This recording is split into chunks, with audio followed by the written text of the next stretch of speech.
This is a story about aeroplanes of the First World War, and these kits are made by Revell and Airfix.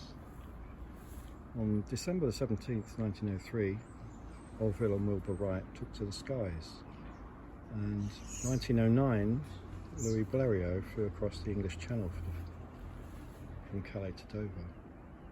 11 years after the first powered flight, start of the First World War, 1914, airplanes were used to observe enemy troops and spot for artillery in aircraft similar to this. This is the Airfix Avro 504K and a BE-2C.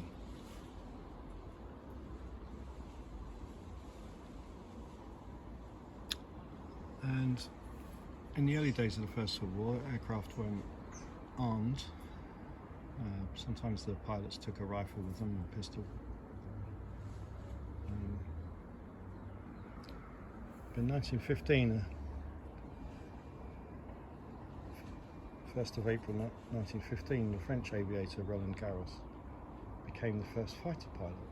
Instead of carrying an observer to shoot at an enemy aircraft, he mounted a machine gun on his Moran, so a linear monoplane, which could fire through the propeller. He had added metal deflector plates, which you can just see picked out there in a little bit of silver.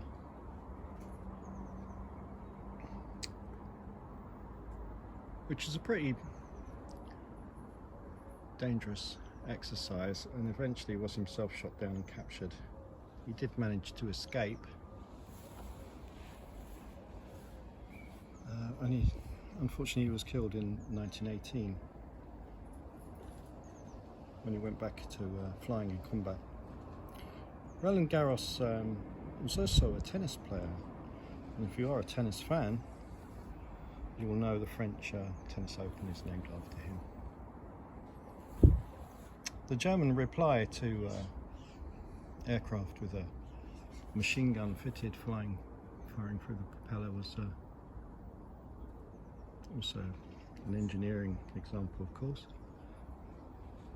A couple of people had invented interrupter gears, and Anthony Fokker and his company devised a synchronized mechanism which stopped the machine gun firing as the propeller blade passed by in front of it. So really that was the first fighter aircraft designed as such. The British answer before synchronization was put into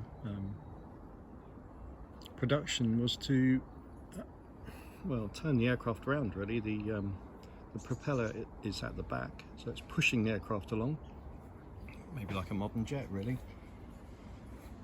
and the machine gun is fired by the pilot, so no need for synchronization gear.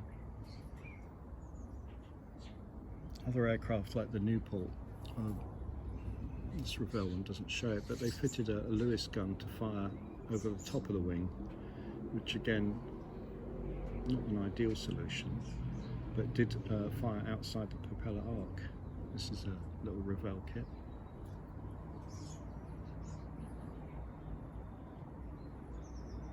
And so the superiority of the Fokker-Eindecker was very famous, but again short-lived. Reconnaissance aircraft also started to be armed. This RE-8 from Airfix has a machine gun in the back, and obviously the Germans were doing the same thing. This is the Airfix Roland. I like the figures in this one.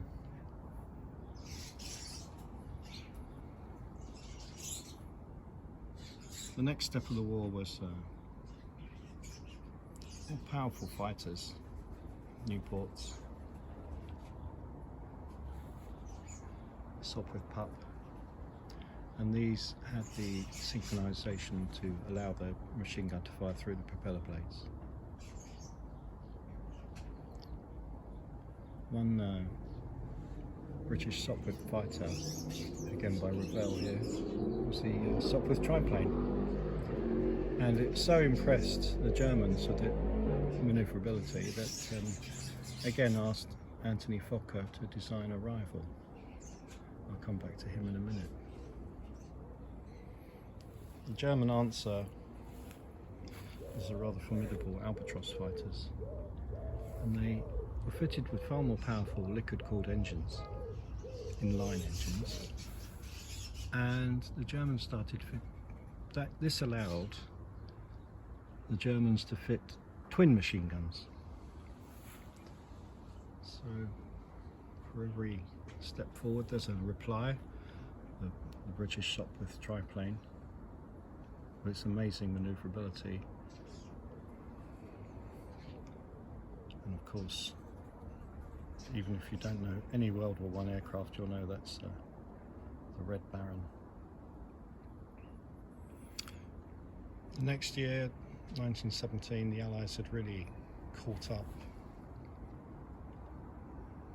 Fighters like this Spad, fitted with two machine guns, twin machine guns, much more powerful engines.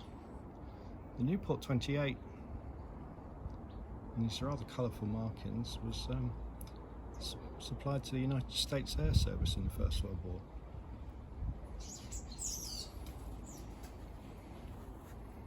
The most successful aircraft in the amount of kills was of course the British Sopwith Camel, and its partner was the SE-5A. Both the SE-5 had this arrangement where there was one machine gun firing through the propeller and a Lewis gun on top of the wing there. The Camel had twin machine guns, which led to the hump and led to the name. It had a hump in the fuselage. But of course, the Germans did come back with what is supposed to be the finest aircraft of World War I, the Fokker D7.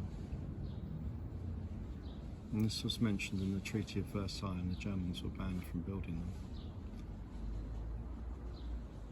But it was rather too late to turn the tide, and by 1918 the Allies had the two-seaters were formidable, powerful, very well armed.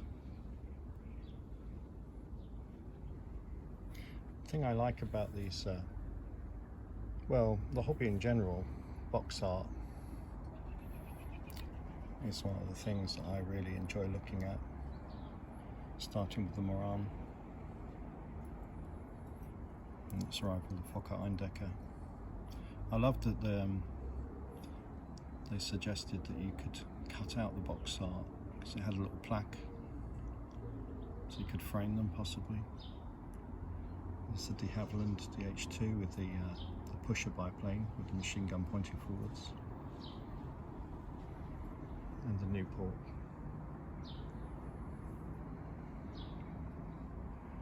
And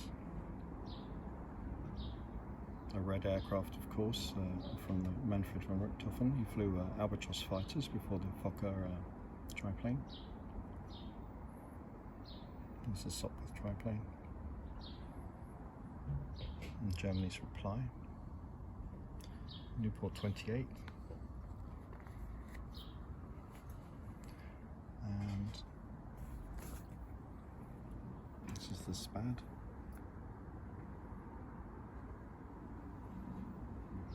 Again, the artwork by an artist called Brian Knight. Fabulous pictures. Sopwith Camel, dogfighting with its great rival. And finally the Fokker D7. I think that was the whole range of Revell 72nd scale. Not all Fokker triplanes have to be red. None of us, this was in a streaky olive drab finish, which I think was part of the fabric colouring. And the kits are very few parts. If you're lucky to get one of the older ones, you get a little base, a pilot.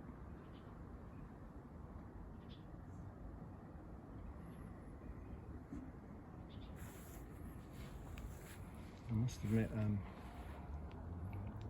the eagle-eyed amongst you will notice that there's not much rigging on these biplanes. That's a bit beyond my skills. I admire people who can do that.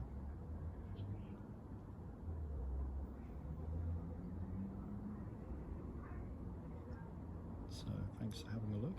Hope you enjoyed seeing the collection.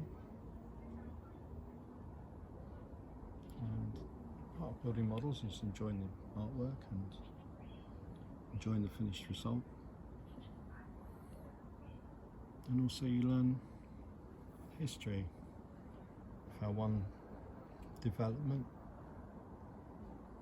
leads to another. Warfare changes all the time.